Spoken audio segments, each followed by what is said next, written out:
आजकल का एक कॉमन प्रॉब्लम है, अगर जब भी आप लेबोरेटरी में टेस्ट करवाने जाते हैं, आपका फुल बॉडी चेकअप करवाने जाते हैं, तो यूजुअली आपका विटामिन B12 और विटामिन D3 इन दोनों की डेफिशिएंसी आप में आती है। तो आज हम विटामिन B12 के बारे में थोड़ा डिटेल में जानेंगे कि वो क्या है, हमारे बॉडी में वो कैसे काम करता है, और अगर इसकी डेफिशिएंसी है तो हमारे बॉडी में उसके क्या क्या लक्षण दिखाई पड़ते हैं। सबसे पहला, विटामिन B12 जो है वो एक वाटर सोल्यूबल विटामिन है और उसको साइंटिफिकली कोबालामाइन बोलते हैं। विटामिन B12 के कार्य क्या क्या है हमारे बॉडी में, उसके बारे में अगर जाने तो हमको पता चलेगा कि वो एक बहुत ही इंपॉर्टेंट विटामिन है। क्योंकि नंबर 1, विटामिन B12 जो है वो हमारे बॉडी के जो रक्त कण है, जो कि हमारे ब्लड का एक इंपॉर्टेंट पार्ट है, उसको बनाने में बहुत ही हेल्पफुल है। वो एक one of the most important factors है हमारे बॉडी के रेड ब्लड सेल्स यानी कि रक्त कण को बनाने के लिए। सो आप देखेंगे कि जब आपके विटामिन B12 की लॉन्ग टर्म से डेफिशिएंसी है, कम है आपके शरीर में, तो आपको शायद पांडु रोग यानी कि एनीमिया होने के भी चांसेस है। दूसरी चीज, विटामिन B12 जो है वो हमारे शरीर के सारे कोशों को पोषण देता है।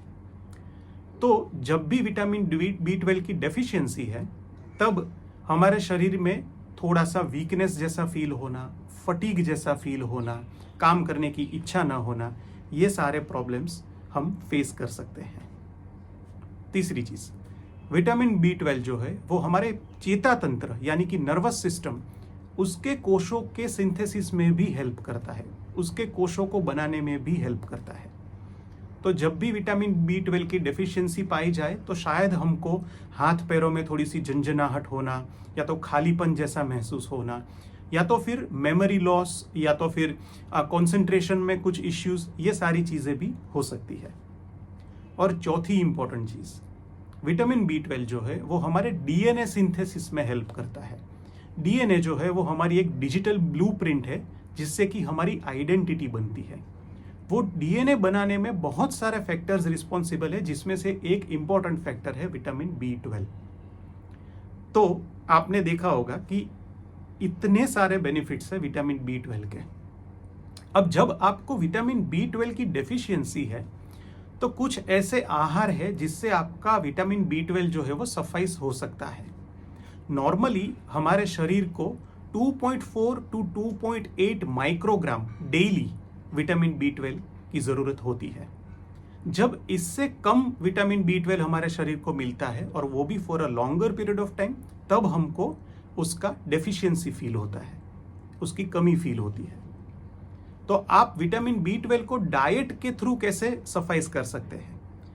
तो वेजिटेरियन लोगों के लिए ये इतनी अच्छे न्यूज़ नहीं है, बिकॉज कि विटामिन B12 ज़्यादातर प्राणिज द्रव्यों से मिलता है, जैसे कि फिश है, मीट है, एग्स है। डेयरी प्रोडक्ट्स में भी विटामिन B12 है, जैसे दूध है, दही है, घी है, लेकिन वो उतनी ज़्यादा क्वांटिटी में नहीं है। इसलिए अगर आपको विटामिन B12 की ज़्यादा ही डेफिशिएंसी है तो आई वुड एडवाइस कि आप आपके डॉक्टर की सलाह के हिसाब से विटामिन B12 की सप्लीमेंट्स शुरू कर सकते हैं, जो कि आपको टेबलेट्स, कैप्सूल, ड्रॉप्स या इंजेक्शंस के फॉर्म में मिल सकती हैं। Let your doctor decide about that. So ये कुल मिला के आपके विटामिन B12 के बारे में डिस्कशन किया। आपको इससे रिलेटेड कुछ भी डाउट्स है तो आप मुझे पूछ सकते हैं, और अगर ये वीडियो आपको पसंद आया हो तो लाइक कीजिएगा, और जिसको इसकी ज़रूरत है उसके साथ इस वीडियो को शेयर कीजिएगा। हम मिलते हैं नेक्स्ट वीडियो में। Till then take care, bye bye.